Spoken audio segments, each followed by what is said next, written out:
Well, thank you. I just have to remind everyone to go to slido.com and enter hashtag SXSW, South by Southwest, room Ballroom D, for questions, because there's so many people here, we don't have mics. And so any question you'd like, we're ready to answer. Any question.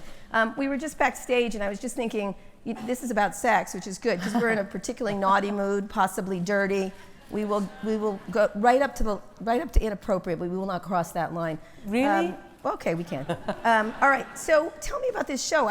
Sex and love across the world is not something I'd expect from you. No, I didn't expect it for myself either, and you can imagine my bosses didn't expect it either, because I can synthesize North Korea and Russia and take all that stuff in, and Iran and the Middle East, and then put it out in a palatable way for the viewers. But sex and love was much more of a somewhat voyeuristic journey, was much more of a learning curve for myself as well. Right. But well, you've had sex, right?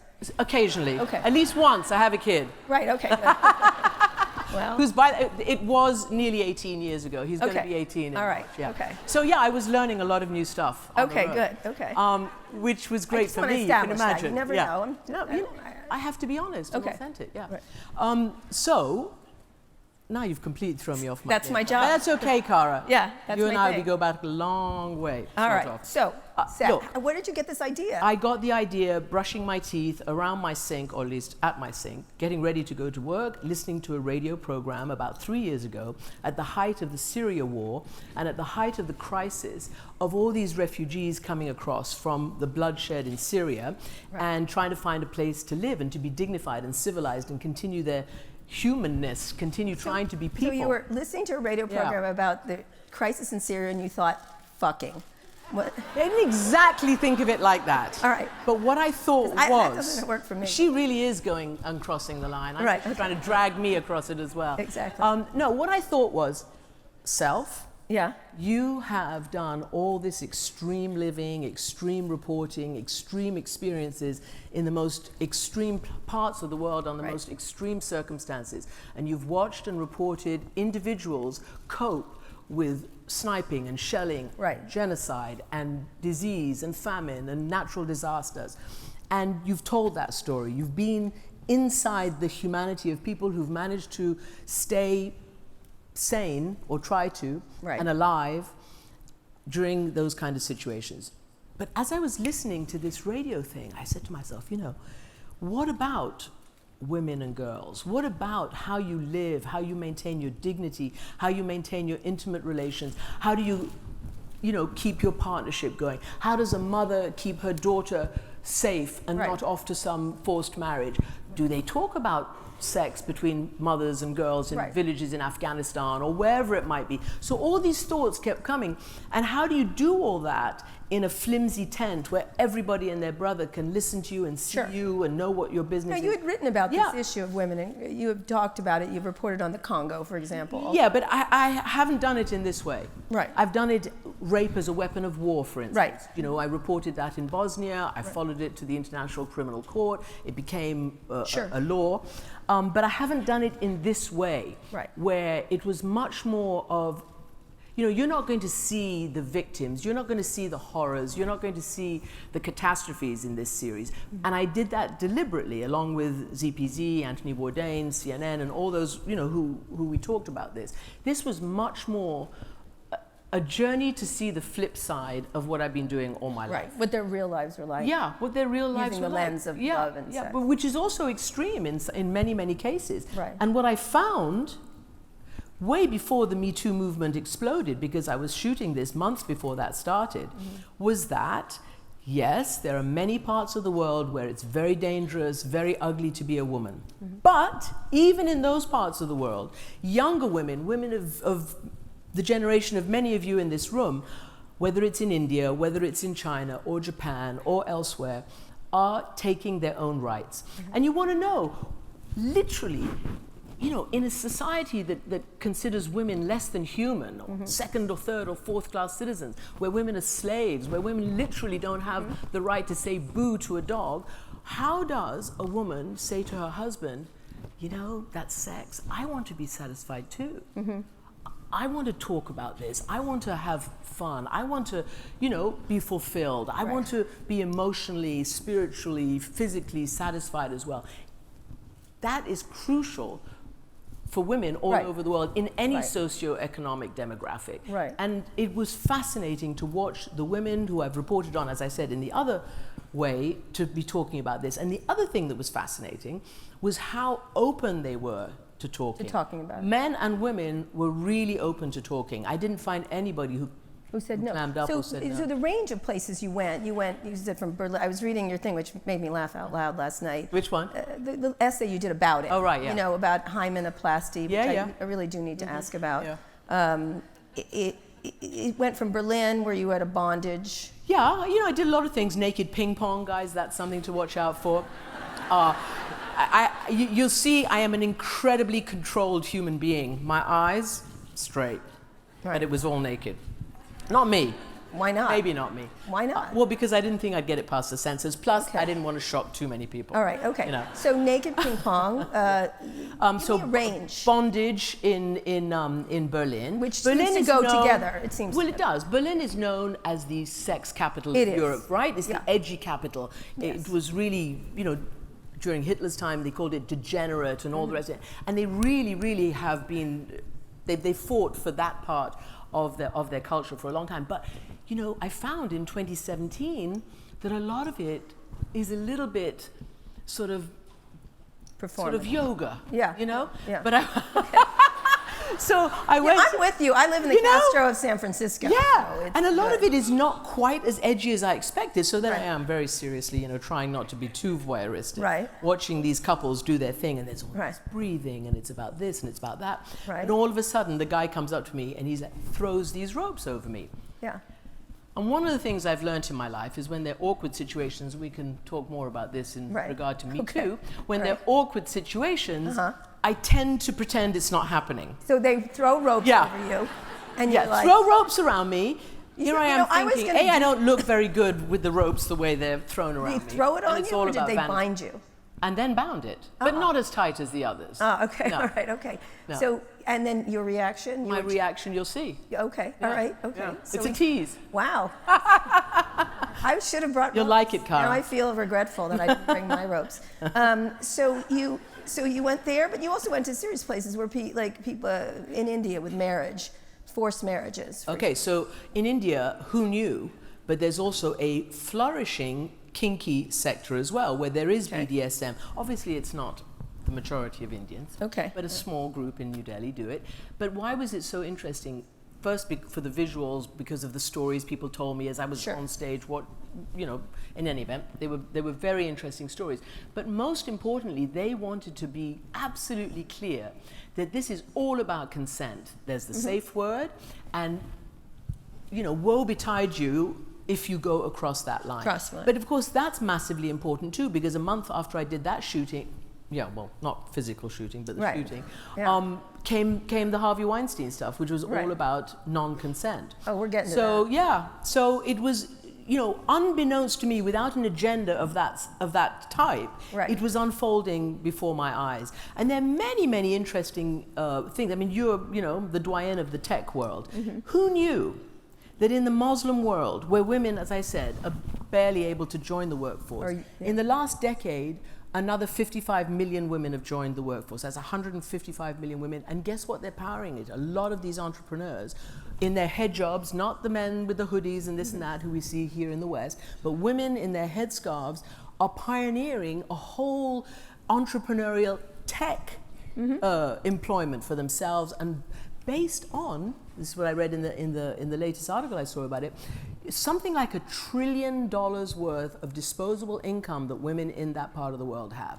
So it's unbelievable. Like in Saudi Arabia and Iran, 38% of women are doing tech stuff, and 34%. That compares to just 30% here in the United Right, States. less. So or less, as you would know better than I do. But it is remarkable. So the series is also about how women, wherever I went, are grabbing their rights as well. At the same time, it's pretty depressing for women across the globe too. Did you try? I didn't do that, so I have done depressing all my career. I mean, you know what? It was actually nice to have a break from the depressing, from the crazy, from the Right. frenetic, from the current political environment Right. around the world and in the United States. It was quite nice to have a break and see a real slice of life Right. that we often don't focus on. This is not manufactured. This is not just a little elite group that I went to talk to. This is a real slice of life. What was the most surprising? I would say the most surprising was the generational difference, because you expect, I mean, I didn't know this, but I went there finding out what maybe a lot of people know, that Japan, for instance, is very, very sad when it comes to sexuality. Yeah. I mean, there's sexless marriages, there's, you know, women who, once they've had their children, move out of the marital chamber, out of the bed, and go to be in the same bedroom as their kids. So their husband, who's the, you know, office man, that classic title of male workers, hey man, turn off your phone. I'm sorry. Just kidding.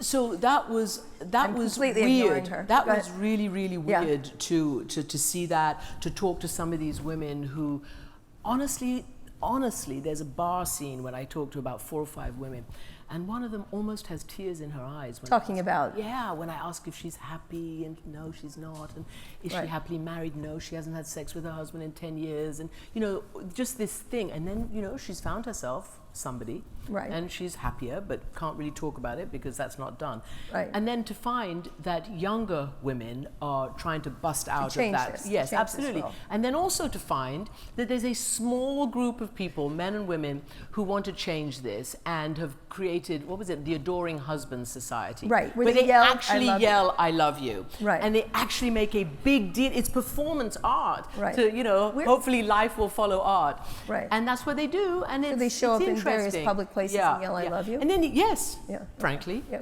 right, okay. Yeah, and they're doing things that you and I would take for granted. They're not staying at work until 11 p.m. They're coming home at maybe 9 p.m. or 8 p.m. or 7 to have dinner with their wives and to actually talk. Go play golf when they have some disposable non-work time. You know, finding some hobbies. It sounds ordinary, but in that society, it's completely extraordinary. So that was really fun and interesting. What about the U.S.? Did you do? No, we made a conscious decision not yet to do the United States. I don't know whether we will, but we didn't do the U.S. Why is that? Well, because this was around the world. I'm a foreign correspondent. I just wanted to go. I do want to do the U.S. and generally the West, but what you see also is almost from the East all the way to the West, catching up, right? So the West has been way ahead in their various sexual contexts.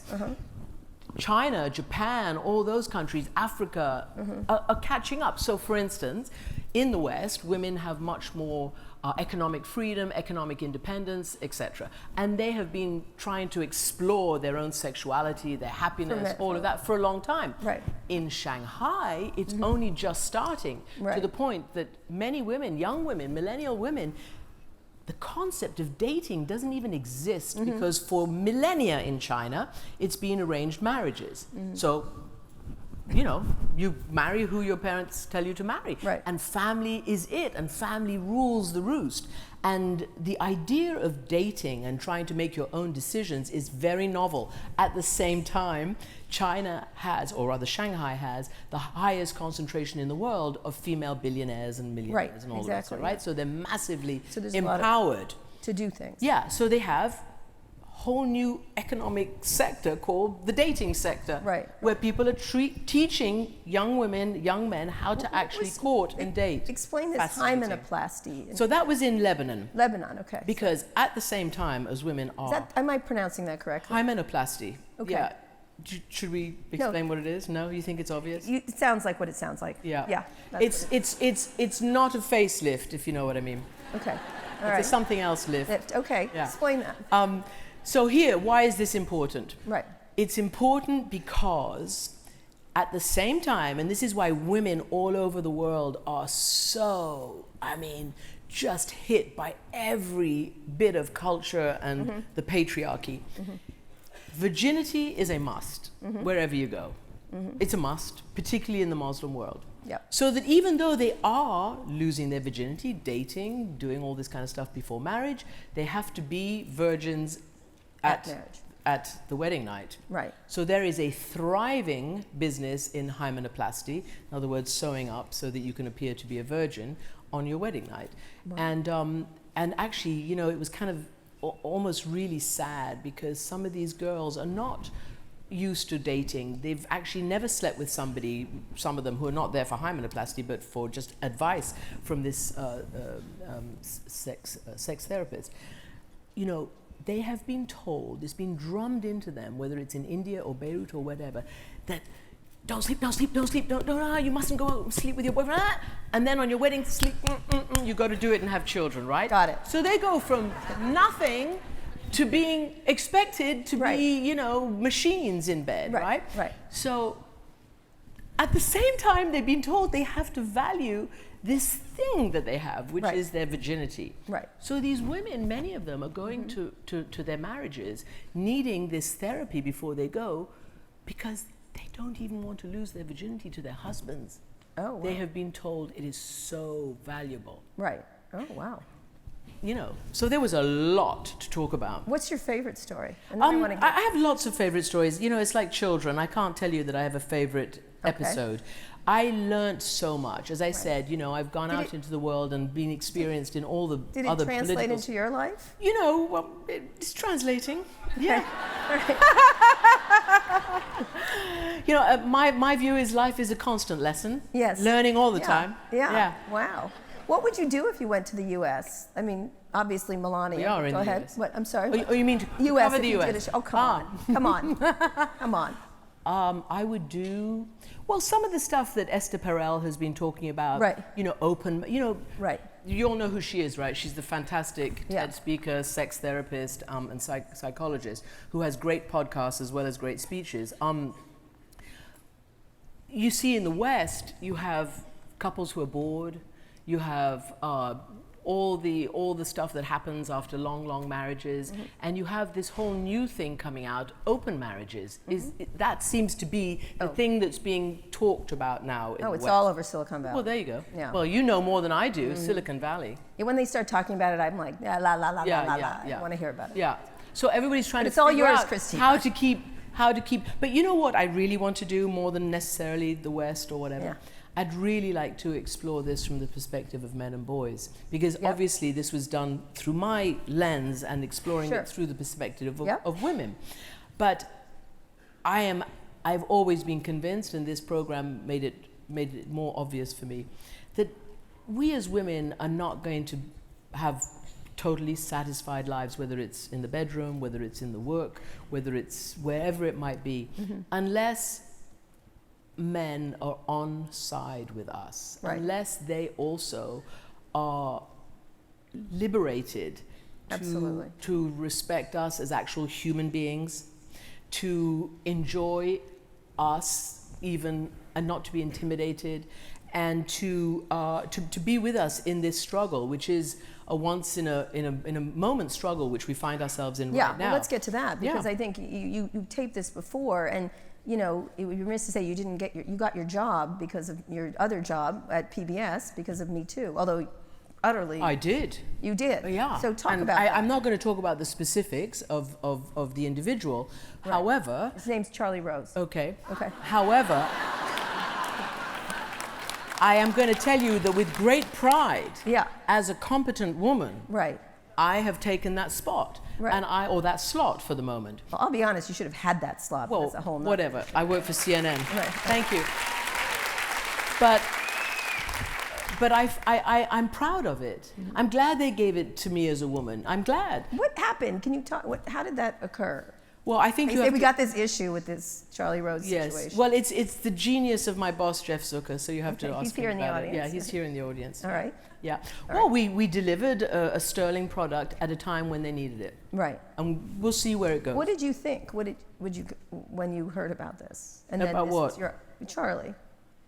What did I think about the whole thing? We'll call him Voldemort. No, what did I think about the whole thing? He's one of many, right? That started at Fox News, that went on to Hollywood, that's come now into journalism and other parts of our professional space, cultural, artistic, wherever. Sports. I mean, those female, American female gymnasts. I mean, it's just a horror.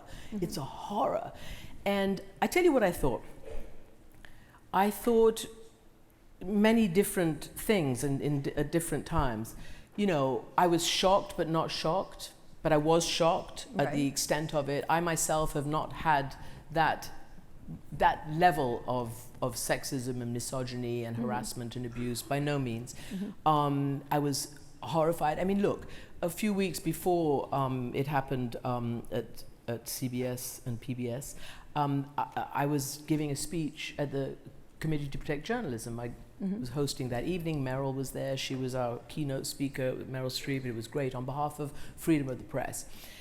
And I looked out, and you know, obviously the Harvey Weinstein thing was in full flow. And I looked out and I said to the men in the audience, I said, we are your sisters. We are your friends. We are your colleagues. We are human beings. You have to help us. You can't keep hurting us like this. So, And then you know, sitting in the audience, and then a few weeks later this happened. But the thing is, as I say, we cannot do this without the support of our male relatives, our male bosses, our male friends, our colleagues, whoever it might be. This is not women against men, men against women. This has to be the beginning of a real joining at the hip to win this struggle once and for all. And nobody needs to point out that the more women the more equality, the more parity, the healthier every aspect of society is, from the GDP of a nation, even like the United States, to, you know, your state, your city, your community, your workplace, your home.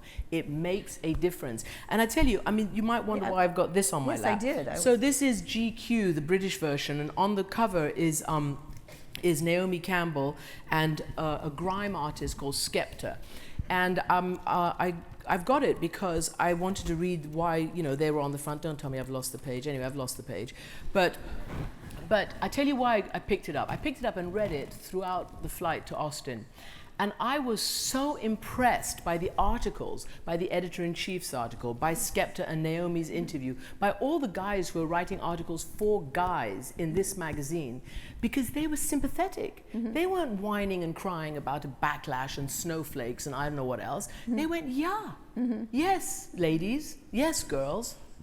This is your moment, and this is the right time. And yes, there may be a little over-egging of the pie, maybe some people get caught up, but for a long time this reckoning has been coming. Right. And this has to be addressed, Let me read you what Sxsw says. He's a young man, right? He's like in his 20s. He basically said, you know, so is there a pressure on a man to live up to a certain archetype of masculinity, was the question. And he says, I watch the National Geographic Channel a lot, even without the volume on. I just love watching animals because we are animals. Sex is an urge. We want to have sex. But now people are just going to have to respect sex. That's pretty intense. Right. That's very profound. Right. From a man's point of view, a young man's point of view, okay? Where masculinity is all sort of, you know, wrapped up in the... It's kind of low bar. Please don't rape us. You know. No, this is not just about don't rape us. This is about everyday sexism. Right. No, seriously. This is also about everyday sexism, which has also been written about. Right. But that's the bar that many people, including myself, have had to deal with. When you said I was shocked but not shocked, what does that... Because you know what's going on. I mean, I don't know the details, but you know, as I said, there's everyday sexism. Right. So you see it. There's a continuum of like, and look, you know, as smile, I said, don't you look pretty, to the But not just that. How many women, I mean, how often am I the only woman in the room? A lot. Yes, yeah, me too. Right? Yeah. How often am I asked what it's like to be a woman war correspondent? I mean, I thought I'd won that battle in 1990 at the Gulf War. But they're still asking us. Right. You know. What do you answer now? I say we've won that battle. Right. But now we need to move up to the executive suite. Right. You know, when women are in positions of power to make these decisions about women and men, so it'll be different. I think we both have sons, right? We both have sons. You have one son. Yeah. Why is it up to women to clean it up? That to me gets... Who said that? I just said it's up to all of us. It's up to all of us. But the idea is when women are in power, why can't men in power do it now? What is... No, it's not that. It's when you have parity. Right. It changes the dynamic around the table. That's all I'm saying. Yeah. Parity changes something. You know, Yeah, it's not absolutely, just 100%. a empty word. Equality is not an empty Right. word. It changes the dynamic, it changes the flavor. Even in peace processes, do you remember the the first two female Nobel laureates around a peace accord was in Northern Ireland. It was Right. two women who Right. ages ago in the 70s, way before there was a peace process. But women also pushed that process. If you look between Israel and Palestine right now, the Israelis have a very strong female contingent of peace warriors, if you like, who have their like-minded sisters Right. on the Palestinian side. It's not got anywhere yet, Right. but they are there pushing this agenda. If you look at Liberia, years and years of warlordism and dictatorship and dreadful stuff. It was the wonderful Lema Bowie, about whom, you know, pray the devil back to hell. Has anybody seen that movie? It's fantastic. Go and see it. They did the Greek mythological thing. They withheld sex from their men until there was a peace accord around that table, as well as many other things. Then they banded together and elected and made sure the first woman was elected president. This was 8 years ago. Right. Of an African nation, and of that nation in particular. And it made a difference. 100%. One of the things, I just interviewed Sheryl Sandberg at an event in San Francisco called Lesbians Who Tech, of all things. It was great. Lesbians who do what? Tech. Tech. We're going to bring you there next year, Christiane, talk about sex.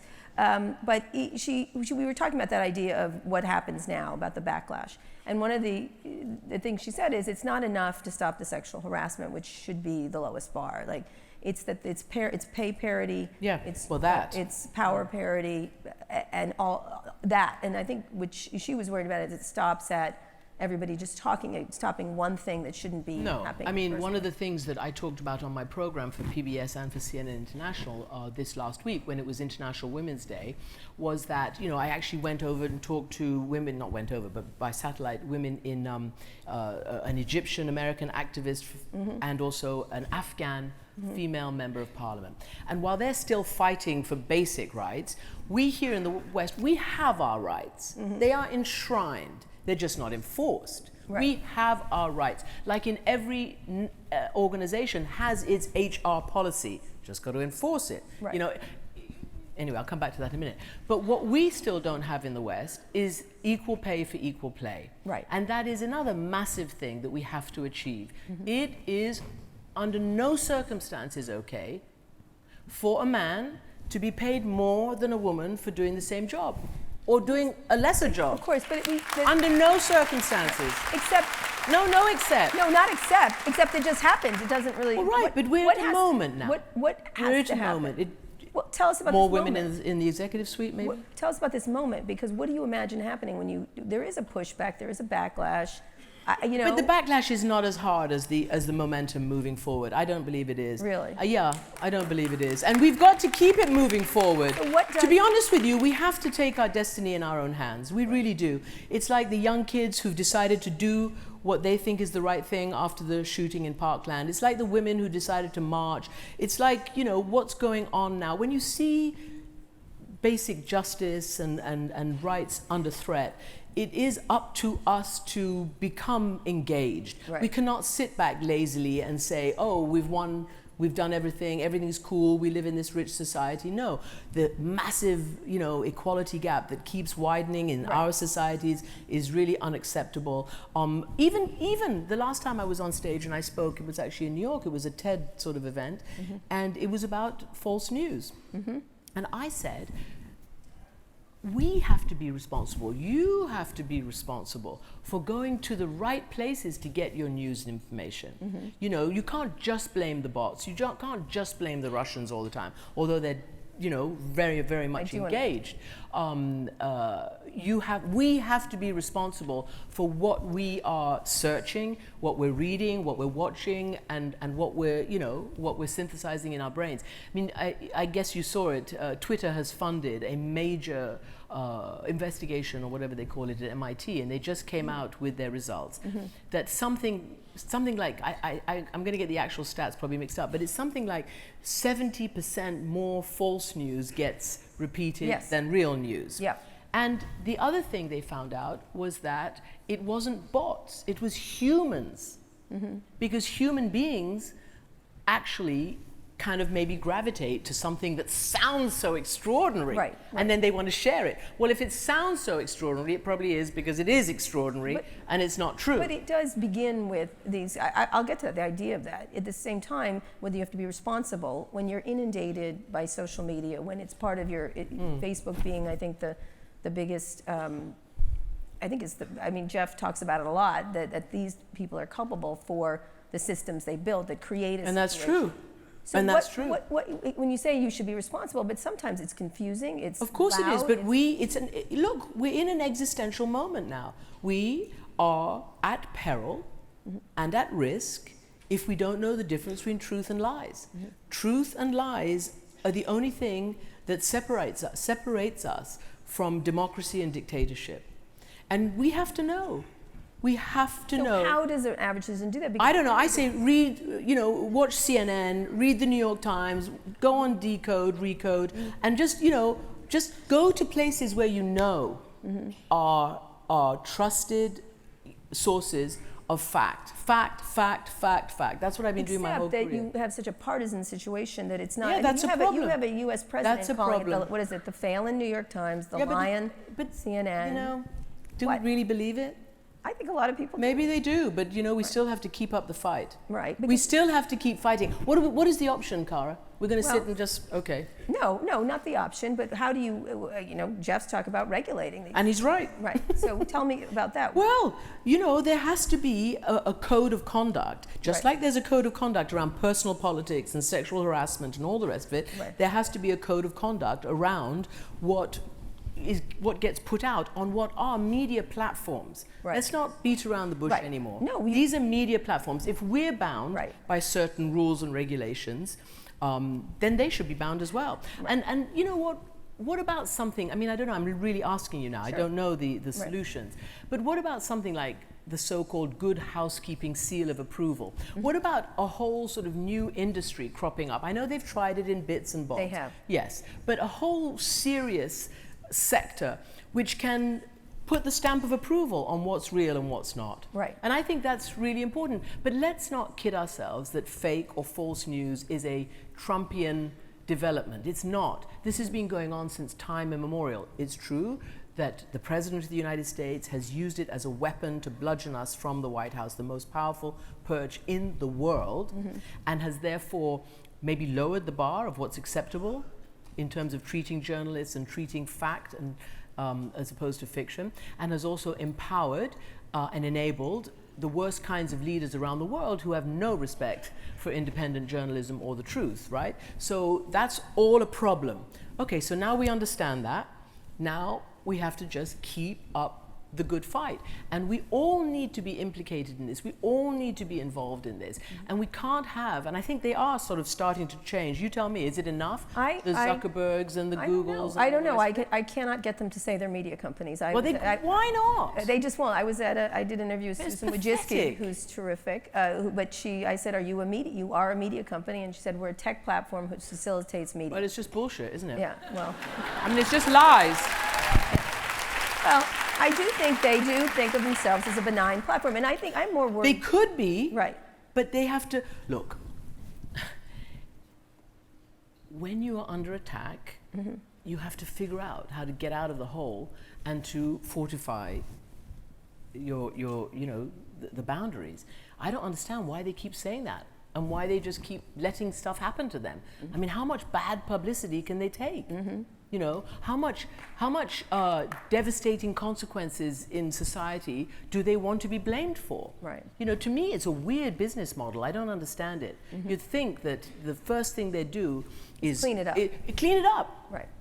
Aren't they the analysts? Aren't they the brilliant techie minds? Right.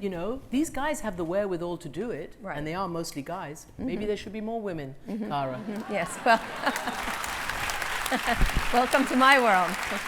You think you know a lot of men. I know a lot of men. Yeah. And then ended up having 2 sons. It's just astonishing. But isn't it extraordinary that the STEM subjects are much more, used? It's extraordinary. The proportion of young women in colleges, universities, in these majority Muslim countries right. are studying STEM are much higher than here in the West. Yeah, it's really quite It's incredible. fascinating. It's a lot. There's lots of. That's a whole nother thing Yeah. to go into. But I want to finish up with this part because one of the problems around the fake news has to do internationally. Where here it's a little noisier and there are people are a little more educated about media. In the Philippines, in certain countries, it gets super dangerous. Yeah, it does. I mean, the Philippines is not a good example because you have a crazy Maybe it's strong man. Indonesia, yeah. But if you go to France, for instance, I mean, the new it man of international politics is Emmanuel Macron. And He's the it man? well, I think he is. All He's right. really out there with a vision, with the courage to campaign and to win from the center. He was under assault from an extreme right, anti-Semitic, racist party called the National Front. And many opponents trying to win would sort of go towards their, sort of, rearrange their politics for the moment. He did exactly the opposite, and he won from the center. And not only that, he had a group of his tech group and his digital media people knew the Russian threat and all the rest of it, and they had a plan. They actually had a plan, and they beat back the Russians on this. Right. And that was really smart. And in Germany, they're doing the same thing. In Britain, the Prime Minister has introduced, speeches in Parliament, how the government actually now does have to take a stand. This is an assault. It's a soft power, but it's an assault. Oh, it's a Cold War of a different type. Yeah. Not in this country, though. The spending hasn't happened. Well, no, but it should. Well, yes, Yeah. it should. Yes. But how does that occur? I don't know. I'm not American. I don't cover American politics. But I'm telling you that it's possible. Yeah. So So it has to happen. There needs to be a really, leaders like Jeff, others in the media who feel that our facts are being compromised by their lies and their enabling of it. All of that. I mean, there just needs to be.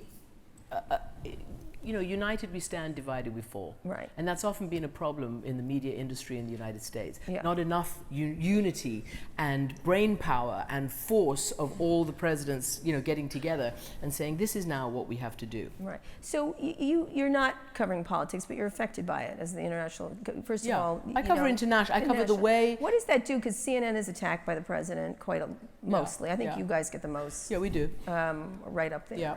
How does that affect your coverage? How do you look at that? I don't think it affects my coverage Right. at all because we absorb it, report it, and keep sticking with the substance. And I spend a lot of time talking to world leaders about how how it's changed. What is it like, dealing with this kind of presidency? What are your observations on dealing like right now? Well, I would say that. I mean, it's nothing new, but a lot of people have absorbed, a lot of world leaders and governments have absorbed the Trump factor. So they've learned how to read the tweets, listen to the speeches, but watch what actually happens and base their policy around what actually happens. So let's just take the latest, which was the tariffs. So from Europe, the answer was, let's wait and see. But, and this is, I'm quoting now, the head of the European Commission, Jean-Claude Juncker, said, if the US can do stupid, we can do stupid, and we're going to have to do stupid. Oh, that's great policy. So I know. But I thought it was great, crazy policy too. However, guess why they do it? Take the Putin invading Crimea model. You don't stand up to this stuff, and the whole field is open for more incursion, more attack, more this. Right. So they're saying, if we do nothing over the steel tariffs, if we do nothing, what's going to come down the pike at us? Right. We have to. This is my point. Right. We have to, no matter how ridiculous it sounds, stand up against these incursions, whether it's fake news incurring into our sphere, whether, whatever, governments decide how to react to tariffs and this and that. So, blue jeans, Harley Davidsons, peanut butter. Right. But then 2 days later, you hear, well, maybe we're going to exempt our friends from these tariffs. Right. So what I'm saying is people are mostly now, reacting to what the presidency does rather than what is said. What about but the saying is still very discombobulating. Yeah, and really, I haven't noticed. The North... And I'm speaking from the other side of the pond. I don't even know what it looks like from there. What does it look like from there? What? Different. And? Well, different, I need a more Cara. descriptive. Okay, I mean, look, I'm used to reporting on American leadership in the world, Right, okay. right? Whether it's military, whether it's soft power, whatever Right. it might be. And now we're dealing with an administration that appears to say that is not interested in those kinds of historic American leadership models, that it's all about America first and economic nationalism and this and that. And, you know, people are concerned because if America doesn't lead, who's going to lead? China? Mm-hmm. Yes. Mm-hmm. Yes, not Russia, China. Mm-hmm.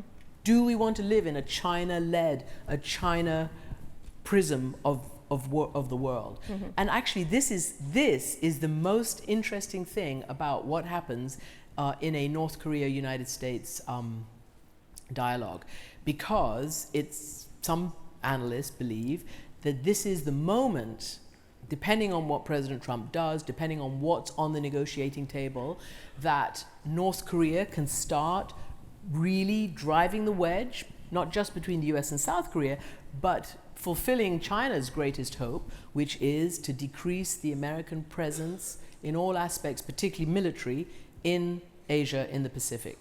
And that's something they're going to have to be very careful about, the United States, in these negotiations if they go ahead. I don't think there was any preparation from what I can garner, right? It's just like, hey, let's do it. Mm-hmm. Yeah. How did that go over internationally? Well, you know, it led the news. Yeah, well, okay. We don't know. Is it going to happen? Is it not going to happen? They say it, then they walk it back, then they say it. Yeah, but just so we're going to saying- wait and see. But- Look, what we know, Cara, I don't know how it's going to go down, but there are plenty of North-South Korea experts. They don't happen to inhabit the Trump administration, Right. because there is not a US ambassador to There's South not a Korea. The State Department official who's in charge of the DMZ and all this North-South stuff and US stuff, retired, gone. There isn't the structure to deal with this kind of thing right now. But there are many American officials under George W. Bush, under Bill Clinton, who have in the past been in these negotiations and could offer a massive amount of expertise, and if the administration wants to take it. So there are people. We did hear a week or so ago that if there was to be some kind of engagement, the Trump administration might go out of house to try to find a freelance North Korea expert. Right. So that is also already being put around. So Dennis Rodman, then? No. And don't even joke about this. I am not. I don't want this group to joke about this. This is the difference between nuclear war and potential. I'm not joking. No, it's not going to be Dennis Rodman. Okay. And if it is, nothing's going to happen. You know, it was Anthony Scaramucci. We were surprised by that. Yeah, like, well, who knows? Who Who I've met since. But here's the thing, Quite this is the charming. very important thing. Right. Look, the truth is that North Korea has actually done something pretty incredible. It said that we will freeze ballistic missile testing, we'll free nuclear testing. We don't even mind, and we understand for the moment that the US and South Korea are allied militarily, that there will be military exercises and this and that, which they have always minded about. Yeah. But for this moment, they're saying we understand it. But the real fact is, while all this negotiating, bombastic stuff has been going on over the last 20-odd years, they have now pretty close to perfected what it means to be a nuclear weapons power with a delivery system, intercontinental ballistic missiles. So, what are they going to give? Mm-hmm. And what is the United States going to give? That's why it's so different today than when I covered it and went to North Korea in 2008. Are you surprised by him moving from the bombastic stuff to this? No, I'm not surprised, because which one, by the way? Trump. Oh. Which? I thought because the other one was equally bombastic, Kim Jong-un. Right. Which one's more bombastic? They're both equally bombastic. All right, okay. But look, President Obama, if we're to believe what was reported, told President Trump that your most difficult and important challenge will be North Korea. Mm-hmm. I'm sure that went in. Mm-hmm. Just like George W. Bush said to President Obama, Iran is going to be your most important challenge. Yep. And I would just say one thing. Sometimes Americans can be too cute They believe negotiations is a zero-sum game. Right. That we have to win everything and you have to lose everything. That will never work, Right. especially with a developed North Korea as we know right now, Right. which is why the Iran nuclear deal was important. Not perfect, but important, because it involved negotiations, which meant that we had to give something in order to get something. And what we got was nuclear security for a period of years. They're going to have to accept that with North Korea, they're going to have to give something as well as take something. And for those purists who insist that negotiations are a sign of weakness, nothing will happen if that carries on. Wow, because this is an incredibly nuanced and complex president. Very, very, very. And not only that, This is not a president not only who that, thinks like you that. have allies like Japan. I mean, the last thing between George W. Bush and Kim Jong-il, his father, sort of collapsed. Well, I mean, the guy died, Kim Jong-il. Right. But before that, Japan was being very hard line on issues of reparations and the kind of stuff that emerged from their historic war with North Korea. So Japan was actually kind of a spoiler in that regard at that time. So there's so many different angles that you have to get on board. It's not just two leaders talking to each other, it's everybody around. And at the same time, South Korea, which is really an important player, is potentially going to be hit by US steel tariffs. Right. Yeah. You know, that's a problem. Yeah. When I spoke to the key South Korean national security advisor just around the Olympic Games, they were pleased that President Trump at least publicly supported, and the administration supported, the South Korean plan of trying to move forward diplomatically. Yeah. Are you hopeful? Because then I want to get back to sex. Yeah. Okay. I don't know yet. No? No, I'm always optimistic though. Are you? Not me. All right. There was one here. Do women? This is questions from Slido. Do women in places you visited talk about orgasms with their daughters or each other? Not many of them, but for instance, in Berlin, in the episode that I did in Berlin. Which, the bondage one or the other? No, it's the same. Well, there's an episode. It has different scenes. Okay. In one of the scenes, you had, because here you'd got a Western culture, very open, Right. and very equal, Right. that's dealing with a massive influx of refugees Right. from the Muslim world, Syria, Afghanistan, Iraq, Yep. all of that kind of stuff. And they are having to teach these men how to behave respectfully and equally Yeah. to women, including sexually. And we sat in on a lesson that a young German woman was giving to these equally young Syrian men.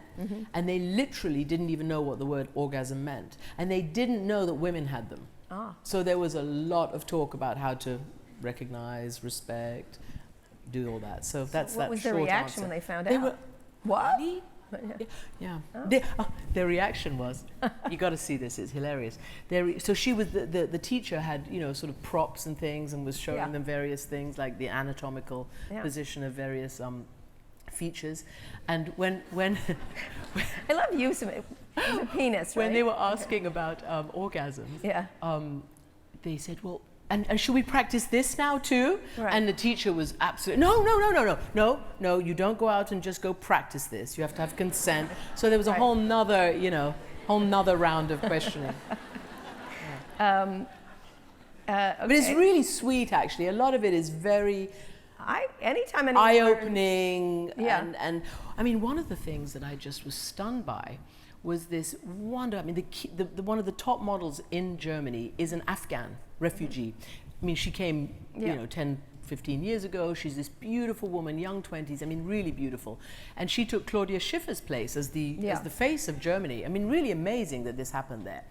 But she introduced me to new Afghan refugees, of whom I was asking, quite difficult questions Right. about sex, about happiness, about literally the young woman, refugee, 20 odd years old, 23, pregnant with her third child. I mean, her eyes just got bigger and bigger, and the horror on her face. And she said to me, nobody's ever talked to us like this before. Right. And my Afghan translator model said, I'm telling you that these conversations with certain people are flat out dangerous, in that they have never, ever talked about their own personal happiness, much less their own sexual fulfillment. That's amazing. But their daughters will grow up with a complete, here in Germany, Right. with a completely different Sure. personal experience. I love the whole idea of Christiane Amanpour being the ambassador of orgasm around the world. All right, obviously,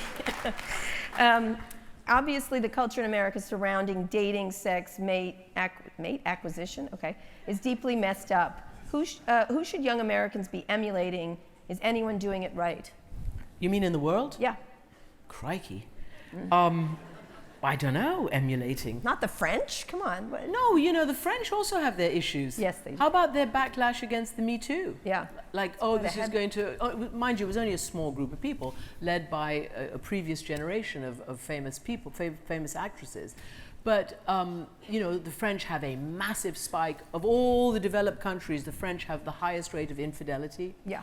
That's a shock. Yeah, well, and the highest rate of not thinking it's a moral issue. Right.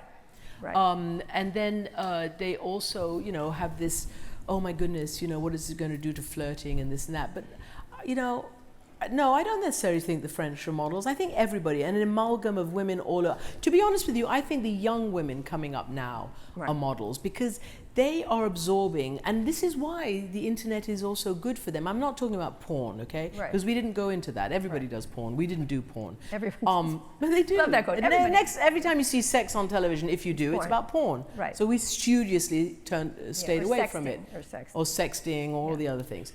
We did tiny little, not much. Tiny anyway, sexting. Okay, good.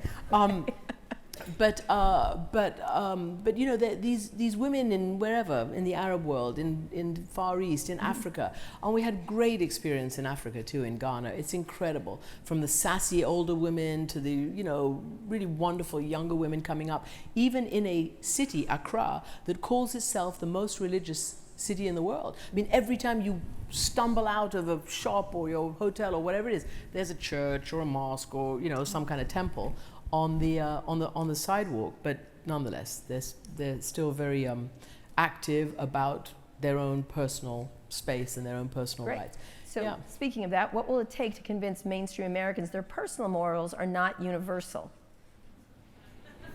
Well, I mean, America first. What can I tell you?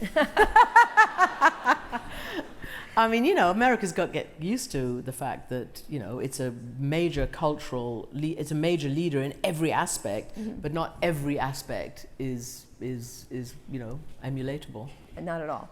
So what will it take? Don't know. Don't know. Okay, all right, because you don't live here. What's the most important? You know what it'll take? What? Okay, see, I knew you knew. It'll take more storytelling. All right. It'll take more stories of just ordinary things around the world. Right. You know, to come into the space here. Right. And I think that's really important because a country as important as America and as powerful, it is still the dominant country, although China is literally, as you know better than I do, in every regard, military, economic, is coming up. And they're good in sex too. No? Yes? But they're learning. Okay, all right. I told you, they're learning about dating. Dating, you know, okay. They're learning. Getting there. You know, their minds are open. But you know, look, this is a massive continent. They don't need to travel. They don't really need to know about the rest of the world, except they do. Right. Because there's tons of stuff that's happening out there that's actually kind of interesting, kind of eye-opening. You know, yeah, more storytelling from around the world. Just like this program. Right. So what's the most important thing you learned in 35 years at CNN? I tell you, first of all, I'm incredibly proud. I maybe for the young people, I would just say that there's real currency in starting at the bottom of the ladder with a dream, and whether you're a man or a woman, and moving up to achieve your dreams. What was your bottom? I was, you know, like a desk assistant, literally the peon of the peon. Yeah, I delivered mail. What? I delivered mail at the there you go. I Washington Post. delivered Twinkies to my boss, and indeed some coffee sometimes. Yeah, and I will tell you a secret. My first boss was a woman who pissed all over my expectations and dreams. It wasn't obvious. Yeah, wasn't obvious. No, she wasn't very, most of my mentors were men. Yeah, mine too. Which was great, actually, because it was great. I now am disappointed that a woman wasn't as encouraging as I would hope. Right. And I'm very encouraging to lots and lots of young women and men. But I think what I really love is that I started at a startup. CNN was a startup in 1980. By the time I got there in 1983, it was still kind of a startup. You know, all the people of my... Yeah, well, Ted Turner is a hero in my view. He's an American hero, an American original. He is revolutionary. Yes. You know, cable changed the world. Cable did something. It democratized information, it democratized news, not just here in the United States, but around the world when we went international. Countries that only had state-sponsored news and information, suddenly, if you had a satellite dish or whatever you could see CNN. You could see that there was other possibilities from around the world. It seems quaint right now, but this was in 1980 and then 90 and etc. And it did actually change the world. And I love being in a place that we're always complaining about the demise of TV and the demise of... Look at us. Look at us. This is CNN's moment. And we've had many moments, but after a trough, this is like a major, major moment. And I think people rightly look at us and know that they're going to get the facts and they're going to get the news, and whether they're here in the United States or around the world today, this is a major, major important bit of currency. Very, very important. How do you look at so the I think cable that's fantastic. Because some of it's screamy. Well, some of it is, of course it is. Right. But not everything. You don't throw the baby out with the bathwater, in my view. All right. What are, we have time for 2 more quick questions. Were there any global trends you saw when it came to women in love and sex around the world? Any global trends? Yeah, I mean, I think the global trend is the young people are bursting out of the confines of their culture, of their context, of their religious mores, and it's a story, and particularly young women. This, I think, is the most important thing I learned, because, you know, anecdotally, I've picked up in many places that I've been to that over the last decade or so, women make up more than 50% of university students in let's say Iran or Saudi Arabia or wherever it is, in the places you'd least imagine. You know, this whole MeToo movement in the West is happening as it's sort of quietly been happening around the rest of the world. Not defined by MeToo, but by education, by economic empowerment, by pushing through. By no means is it settled, and obviously over there they do worse off than people over here, but they're still pushing the boundaries, and you will see that the future in many of these countries will be built on the back of women. And it's a dramatic shift, a dramatic cultural shift, and I hope that it's one that, and so that's what I saw in the bedrooms when I was doing this program, and in the bars and all these other places where I went to talk to women and young men. The great thing about my son's generation, he's about to be 18, is the level, and all of you who are young people have a level of tolerance and acceptance of gender and of the relationship between men and women than certainly my generation and previous generations had. And I think that's really, really important. Absolutely. So the final question I have, there's a lot of others here, but excuse me. If you had to give Christiane Amanpour a piece of sex advice to this group. I don't think my team can handle it. No? No, I think I'm just not gonna, you know. One. She's gonna handle it. You know, I hadn't prepared for that question. Okay, know your rights, especially if you're women, and if you're men, you know, respect your partners, respect the girls. You know, old-fashioned courtship is going to come back. Yeah. Christiane Amanpour, thank you.